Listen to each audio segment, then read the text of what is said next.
こんにちは。ミニマリストになりたい私、もちです。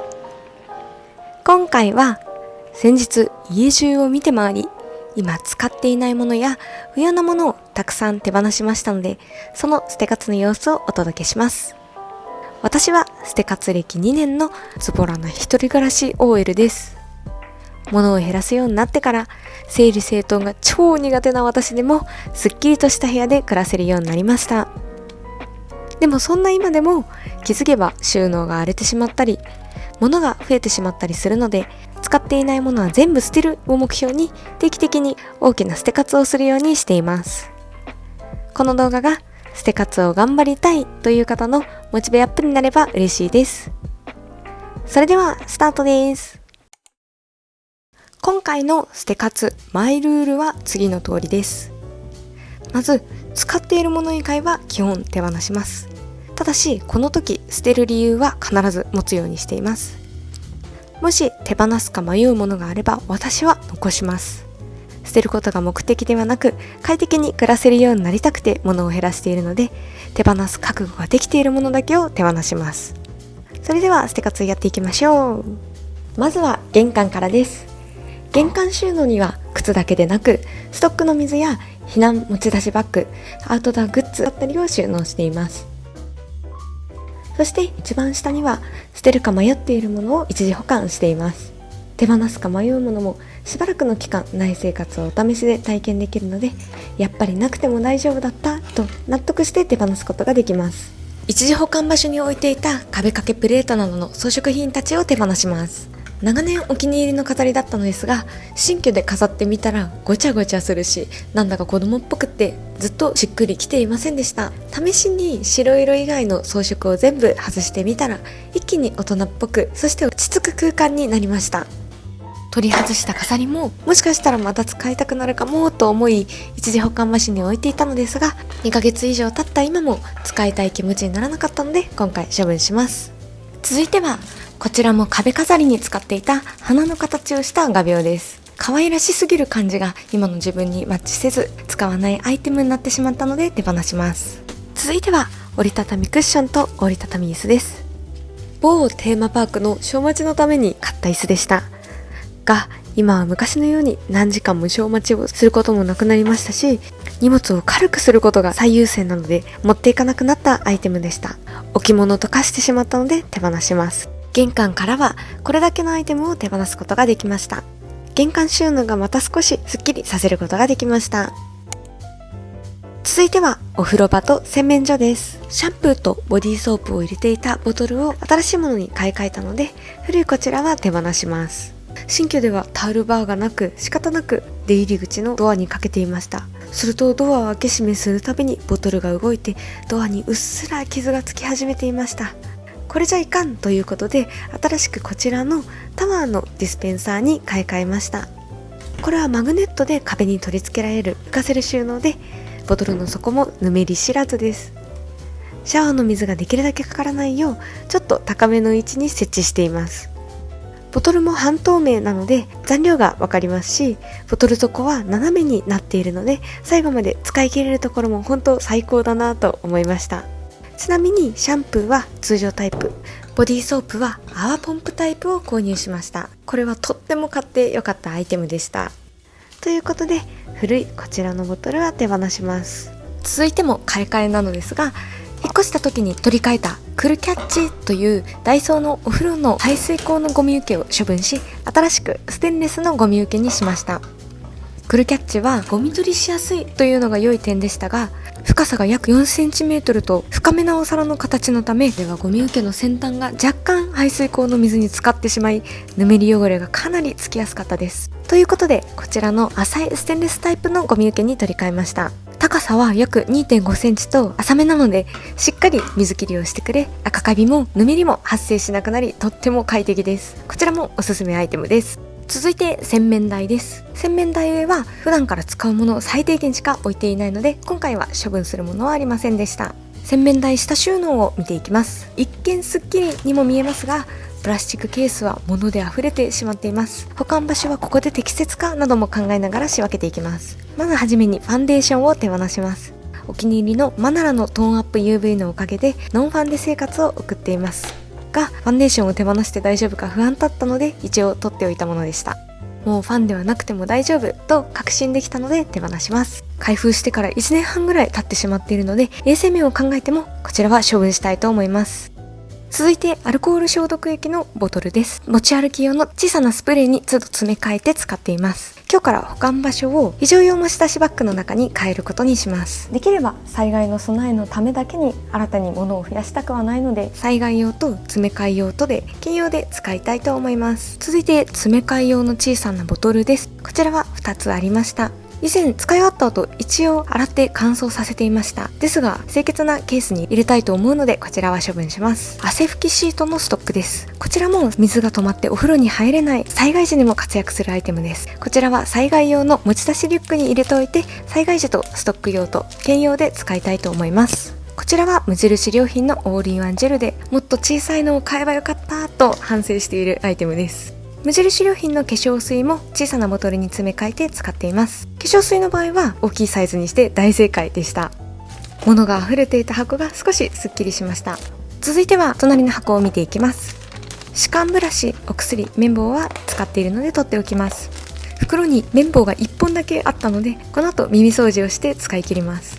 熱さまシートは使用期限が切れていたので処分します。カイロと滅菌シートやテープなどの救急グッズはめったに使うものではないので、保管場所を避難用持ち出しバッグに変え、避難用と家庭用兼用で使いたいと思います。なくしたと思っていた鏡がまさかのここから出てきました。使っていないので処分します。洗濯用洗剤は残り少しなので、ドラム式洗濯機の洗剤入れに補充し、袋は処分します。洗剤自動投入のドラム式洗濯機のおかげで洗剤のボトルを持たずに済み、洗濯機周りがすごくすっきりしています。お風呂、洗面所からはこれだけのアイテムを手放すことができました。続いてはキッチンです。お米のストックやボウルなどを置いている上の段の収納は特に捨てるものはありませんでした。その隣の収納棚には主にキッチン消耗品を収納しています。一人暮らしを始めてからもう5年は経ちますが、その当時から持っているまだ未開封の新品アイテムです。もったいない気がしてずっと残してしまっていましたが、今あるスプーンで十分なので手放します。こちら細いブラシです。掃除に便利かもと思って取っておいたのですが、結局使うことはなかったので手放します。陣下の収納には食器やお弁当アイテムを置いています。こちらのお弁当袋、合計5枚ありますが、2日に1回の頻度で洗濯するのでこんなにはいりません。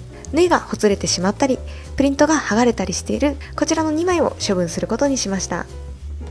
隣の収納も見ていきます。こちらのウッドプレートを手放します。可愛いからとつい買ってしまったアイテムですが、パンよりお米派の私にとっては使う機会がほとんどありませんでした。処分することにします。調味料類を見ていきます。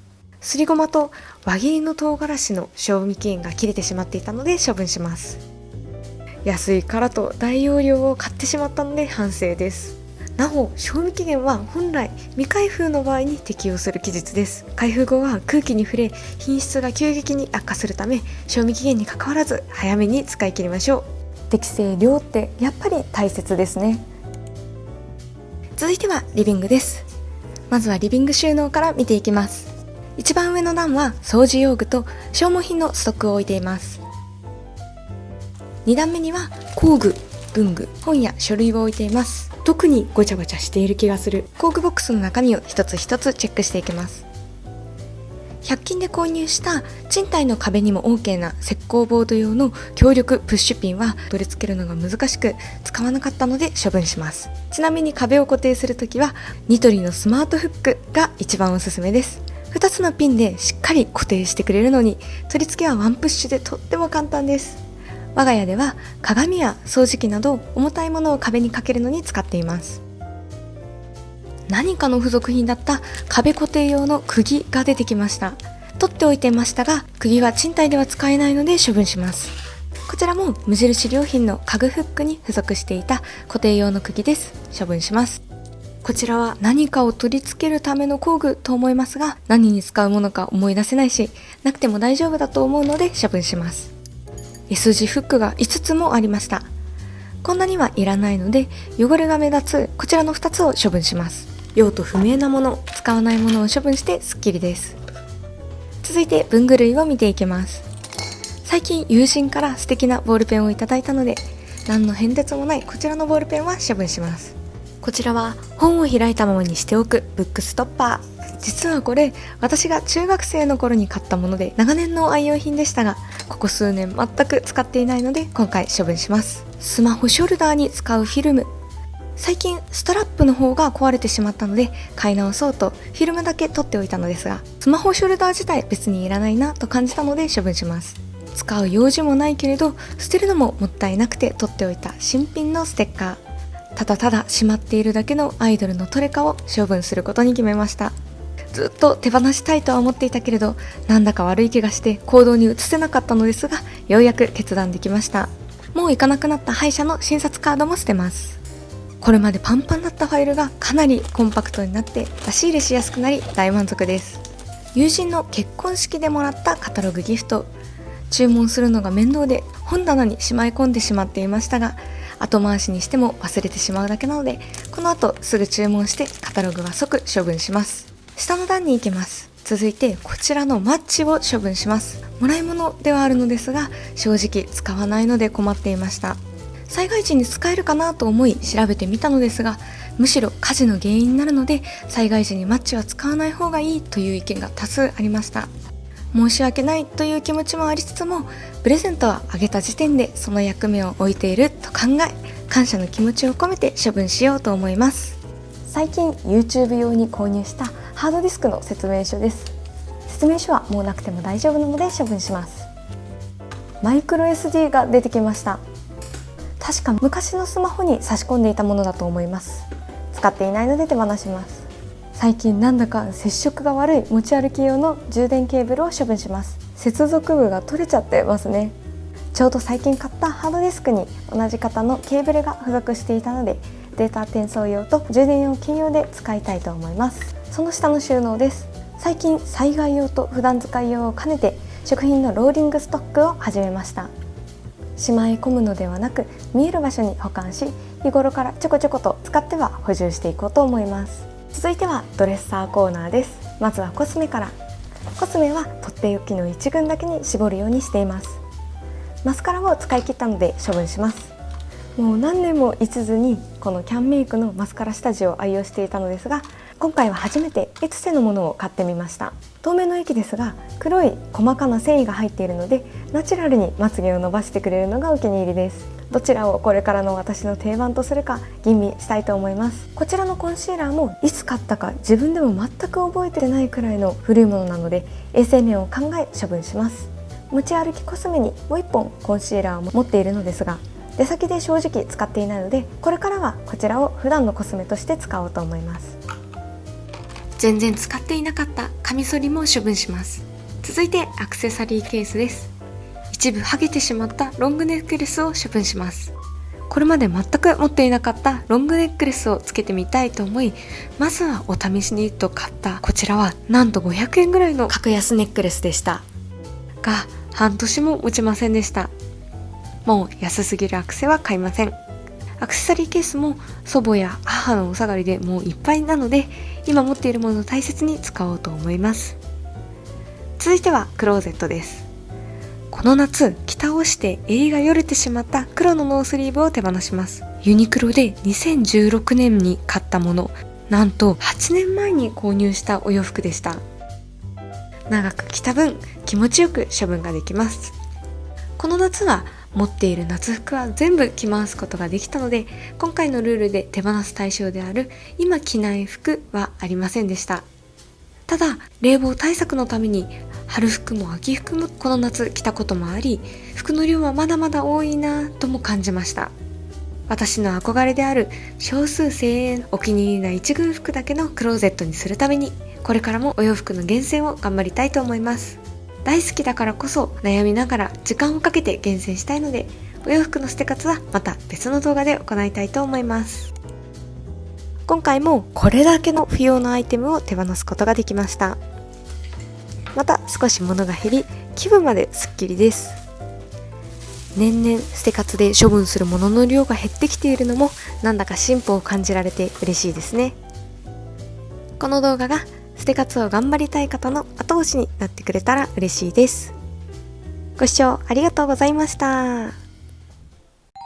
先日母と実家で捨て活をしていたらあるものを発見しました。これ何だと思いますか？実はこれ昔私が手作りしたお寿司を握れるおもちゃなんです。こうやって種とシャリにマジックテープがついていてお寿司を作ることができます。海苔も負けちゃいますよ。アイディアが面白すぎるし、エビの柄一つ一つまでミシンで縫い付けてる縫製の丁寧さに我ながらあっぱれです。一体何のためにこのお寿司を作ったのかは全く記憶にはありませんが、手放すには少し後ろ髪を引かれる思いでしたが、ちょっと遊んでこうやって思い出として動画に残したら悔いなく手放す決心がつきました。なんだかほっこりとした捨て活になりました。皆さんは捨て活で発掘された面白いアイテムありますか？ぜひコメント欄で教えてください。